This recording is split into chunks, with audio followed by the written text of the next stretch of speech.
সম্মানিত সভাপতি, আমাদের পরিবারের প্রতি আপনজন মাওলানা শফাদুল সাহেব, উপস্থিত সিনিয়র নেতৃবৃন্দ, আসসালামু আলাইকুম ওয়া রাহমাতুল্লাহি ওয়া বারাকাতুহু। আপনারা অনেকেই আমাকে চিনেন, তারপরে আমি পরিচয় দিচ্ছি। আমার নাম শাহরিয়াতুল হান্নান। আমার মরহুম পিতা ব্রিগেডিয়ার হান্নান শাহ, উনি ইন্তেকাল করেছেন। আপনাদেরকে সাথে নিয়ে বহু বছর কাপাসী উন্নয়নে কাজ করেছেন। আমি ওনার অনুরোধ শুনতেন, আমি যেন আপনাদেরকে সাথে নিয়ে আমার মরহুম পিতার যে অসম্পূর্ণ কাজগুলো রয়েছে আপনাদেরকে সাথে নিয়ে করতে পারি, এই জন্য আল্লাহ তাআলা যেন তৌফিক দান করেন।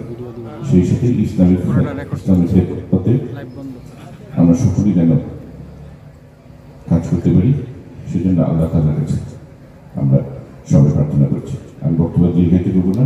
আজকের এই আয়োজকবৃন্দ আমাকে আমন্ত্রণ জানানোর জন্য কৃতজ্ঞতা জানিয়ে বক্তব্য শেষ করছি। ধন্যবাদ। আসসালামু আলাইকুম ওয়া রাহমাতুল্লাহি ওয়া বারাকাতুহু।